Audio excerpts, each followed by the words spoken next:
many of you have watched a compelling film in the last 24 hours? How many of you have read an exciting book in the last 24 hours? For some of us, books and movies are a huge part of our lives, and most people have a pretty strong opinion on which they prefer. Today, I will be looking into the biggest differences between watching a movie and reading a book, and proving to you that books are the superior storytelling vessel. Beyond having done extensive research on this topic, this is a debate that's close to my heart. I have been an avid reader since I was young, and one of my favorite pastimes is watching movies with my father.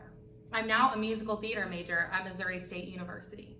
Storytelling is my passion. Today, we will look at the fundamental differences in watching a movie and reading a book, then look at some of the negative impacts of films and the film industry before finally delving into some of the positives of reading. Let's start by discussing what is so different between the experience of watching a movie versus reading a book. According to the 2005 article from Time magazine by Corliss, Grossman, Scheichel, and Luscombe, ask any reader who has seen the movie version of a favorite novel, and the answer will usually be, the book was better. Now, this comes down to many different reasons, one of the most obvious being the difference in length between movies and books. A book allows you the opportunity to delve into as much detail as the author sees fit. It can be as short or as long as they find necessary. You can delve into as many aspects of the character arc, the plot line, as the author wants to. Whereas in a movie, you're typically limited to about an hour and a half to 2.5 hours. And 2.5 hours is a pretty long movie. You don't get the same opportunities to delve into as much of the character, as much of the plot line, as much of the world building as a book allows you to do. Take the Harry Potter movies and books, for instance. All of the aspects we get in a giant 700-page novel cannot be fit into one movie.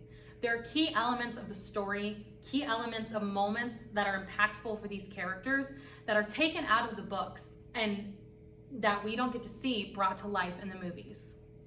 And this is increasingly and only due to length.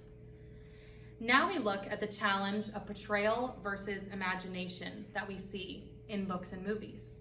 Now, most people don't think of this, but when you're reading a book, you get to visualize every detail the way that you want to see it.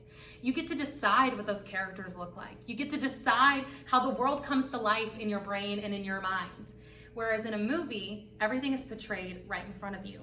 The actors are decided ahead of time. You don't get to visualize how the characters look. The world is built by somebody else. You don't get to decide what it looks like or what happens within it. A book experience is so much more personal and deeply connected. You can subconsciously work parts of your life into your visualization of this story. Whereas in a movie, everything is decided ahead of time. And while that can be a fun sense of community and shared experience, a book is a personal and deeply moving experience that each person will experience individually. And no 2 times reading a book between 2 different people will be the same. It's so much more personal and so much more connected. Now that we've discussed some of the biggest differences between reading a book and watching a movie, let's discuss some of the negative effects of movies and the film industry. And a lot of this has to do with visualization and desensitization. In an article from the academic journal Communication Research in 2017, Rader, Smith, and Barranco discuss violence in films. We have seen violent content demand by research has continued to rise in films. This has to do with visualization and desensitization. Watching something visually in front of you can be so much more impactful in our brains than just hearing about it. And it can lead us to be desensitized through these more powerful visualizations. This allows for negative aspects of our society to continue to permeate films and for us to continue to demand those negative things, and we just become desensitized to the experience as a whole. The 2016 article, Damsels in Development, Representation, Transition, and the Disney Princess from Screen Education, shows another aspect of this with body image. We see that there is typically still only one standard of beauty for women and men in Hollywood, and we don't see this permeated or deviated from often in films. This can lead to visualization and harmful effects of seeing this over and over again on the minds of people of all ages in society. An article from Screen Education entitled Girls Against the World, written by Alexandra Donald in 2015, shares many of the same sentiments that I saw in an article from 1975 from Screen entitled Women in the Media Industries by Johnston, both showing not only negative aspects of the Hollywood industry, but increased sexism that still permeates the Hollywood industry today. Even with widely successful female-focused films, Hollywood remains male-centered and ripe with sexism.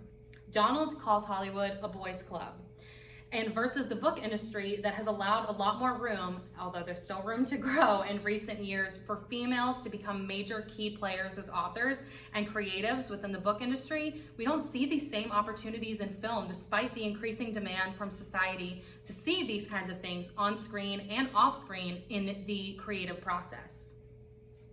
Now that we've discussed some of the negatives of both the film industry and the experience of viewing a film, let's talk about some of the positives of reading a book. In an article from Education Week by Kathleen Manzo entitled Latest Reading First Study Reports Limited Benefits, we see that schools that implement reading first strategies lead to higher test scores and increased classroom performance. The 2020 article from Library Quarterly by Sung entitled Togetherness, the Benefits of a School-Wide Reading Aloud Activity for Elementary School Children in Rural Areas, we see the same increased classroom performance and increased test scores. This shows us that no matter what you're doing, increasing reading has proved beneficial for children in the education system. In these rural communities, they also saw an increased sense of community by doing more reading. You can support local bookstores and libraries rather than supporting the Hollywood film industry. And this leads to a stronger connection between people and increased performance in the classroom. Beyond this aspect of increased education by reading, we see a beautiful world of stories open before our eyes that's so much more financially accessible. An article by Laurel Torelli from 2016 entitled, Do You Remember That Moment You Became a Reader? She discusses her own personal experience of being sick and unable to go to school for the first few years of her life.